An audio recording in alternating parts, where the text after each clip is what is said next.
తాకట్లో ఉన్న మీ బంగారాన్ని విడిపించి ఆ రోజు ఆన్లైన్ రేటుకి కొంటాం. Sharma gold company.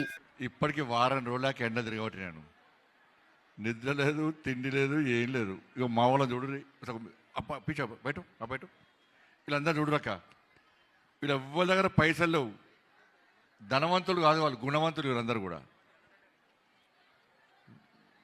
వీళ్ళందరూ నన్ను గెలిపించడానికి మీ దగ్గరికి ఓట్ల కోసం వచ్చారు లేదా? మా సంజయ్ అన్న పోటీ చేస్తున్నాడు, బీజేపీ పోటీ చేస్తున్నారు, మోడీ గారిని ప్రధానమంత్రి చేయాలి, మన తెలంగాణ రాష్ట్రాన్ని అభివృద్ధి చేసుకోవాలి, దేశాన్ని మంచిగా చేసుకోవాలని వచ్చారా లేదా? ఇలా వాళ్ళు నా కోసం వచ్చినప్పుడు ఇప్పుడు వాళ్ళని గెలిపేయడానికి నేను తిరిగానా లేదా? మీ అందరి ఓట్లు అడిగానా లేదా? అందుకే ఇక్కడికి వచ్చింది. ఇవాళ ఎన్నికలు ఎప్పుడు? ఏ 11? ఈ నెల 11, వచ్చే నెల 11? ఈ నెల 11 కదా. అంటే వచ్చే నెల 11 అని మీరు ఇంట్లో కూర్చుంటే కథ అవుట్ పోవు. ఇక మా వాళ్ళు అంతా అవుట్ అయిపోతారు. ఇక ఓట్లు వేస్తారా? ఏ గుర్తు మనది? ఏ గుర్తు? గిట్లా చూపట్టరు రాదు గిట్లా.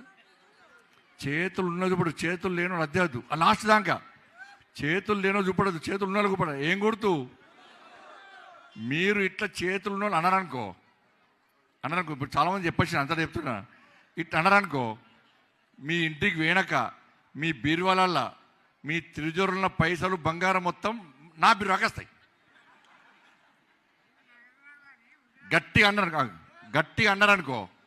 గట్టిగా అంటే నా దగ్గర పైసలు లేవు, కేసీఆర్ అకౌంట్లో, రేవంత్ రెడ్డి అకౌంట్లో ఉన్న పైసలు మొత్తం మీ అకౌంట్లోకి వస్తాయి. గట్టి అన్నారు, మళ్ళీ పైసలు పోతాయి గట్టి అన్నారు. ఏం గుర్తు? అబ్బో ఇప్పుడు పైసలు గట్టి అంటారు. చూడు ఏ గుర్తు అన్న? మీరన్నా ఏ గుర్తు చెప్పురన్నా? చేతులు అనుకో, ఏ గుర్తు? బస్ గుర్తుంది కదా. అబ్బో పువ్వుని మర్చిపోతారా? మొన్న గ్రామ పంచాయతీ ఎన్నికల్లో మాకు ఓట్లు వేసి గెలిపించారు. గెలిపించినాక ఇప్పుడే కేంద్ర ప్రభుత్వము గ్రామ పంచాయతీలకు 259 కోట్ల రూపాయలను మొదటి విడతగా విడుదల చేసింది. ఇప్పుడే 259 కోట్ల రూపాయలను ఇప్పుడే విడుదల చేసింది. ఈ మున్సిపల్ ఎన్నికలైన వెంటనే మళ్ళా 500 కోట్లు మళ్ళీ తీసుకొస్తాం. ఎవరు? నేను, కిషన్ రెడ్డి గారు. మన గ్రామ పంచాయతీ ఎన్నికలు కానీ కిషన్ రెడ్డి సాబ్ నేను ఇద్దరు పోయి మంత్రిని కలిసినాం.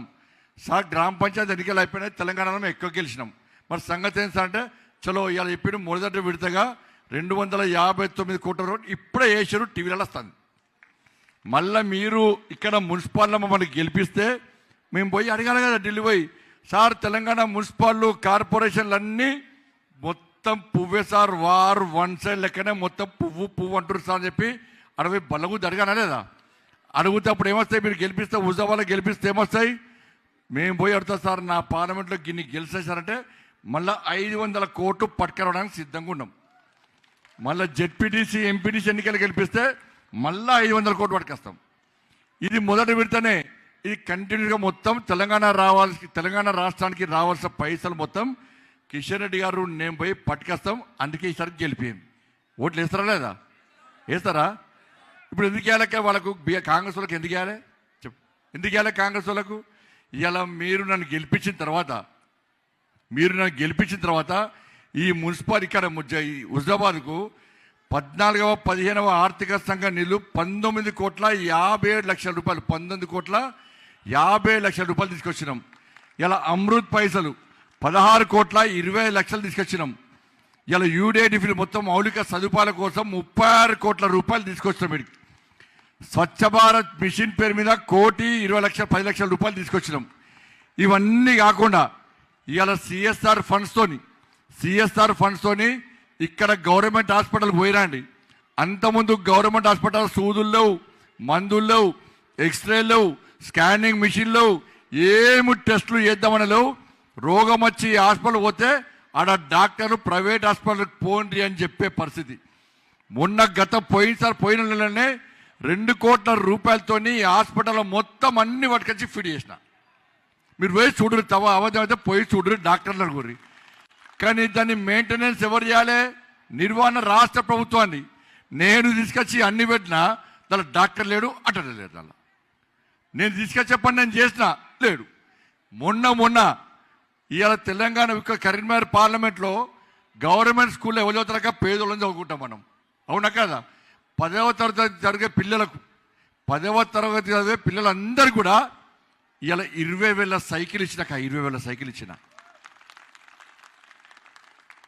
ఇలా ఆఫీసర్ చెప్పారు సార్ ఫీజు కట్టడానికి పైసలు సార్ వాళ్ళ దగ్గర కూలీనాలు చేసుకుంటారు సార్. పరీక్ష ఫీజు కట్టకుంటే అందరూ పరీక్షలు రాయలేక ఇబ్బంది పడుతుంది సార్ అంటే ఇవాళ వాళ్ళ పరీక్ష ఫీజు కూడా నేనే కట్టాక పరీక్ష ఫీజు కూడా నేనే కట్టాను. నా జీతంలోకి తీసేసి కట్టాను నేను. ఇలా గిన్ని వేస్తాం మేము. ఎంపీలు వేస్తాం, కమ్యూనిటీలకు పైసలు ఇచ్చినాం, అన్నిటికీ పైసలు ఇచ్చినాం. ఈ హుజావాలో చేద్దామంటే నన్ను చేయనియరా. ఇప్పుడు కరీంనగర్లో బెదిరించి పనిచేసిన 1,600 కోట్ల రూపాయలు కరీంనగర్ తీసుకపోయి స్మార్ట్ సిటీ పెడితే ఇలా కరీంనగర్ అద్దం లెక్క మెరుస్తుంది. కరీంనగర్ అంతా పువ్వు పువ్వు పువ్వు పువ్వు పువ్వు అంటున్నారు. ఇలా పువ్వు గుర్తు గెలిపిస్తున్నాడా. ఇలా ఈడ కూడా ఇలా 10-15 సంవత్సరాల నుంచి హుజరాబాద్ ఏమన్నా మారిందా? ఎక్కడన్నా ఏమన్నా మారిందా? ఇదే మారిందంటే చుట్టుపక్కల గ్రామాలన్నిటికీ హుజరాబాద్ కలిపి పాపం వాళ్ళ పన్నులు పెరిగినాయి, వాళ్ళకు ఉపాధి కూలీ లేకుండా అయిపోయింది, వాళ్ళకు ఈజీఎస్ పైసలు రాకుండా అయిపోయినాయి. ఇలా హుజరాబాద్కే గతిలేంటే పాపం వాళ్ళని మోసం చేశారు.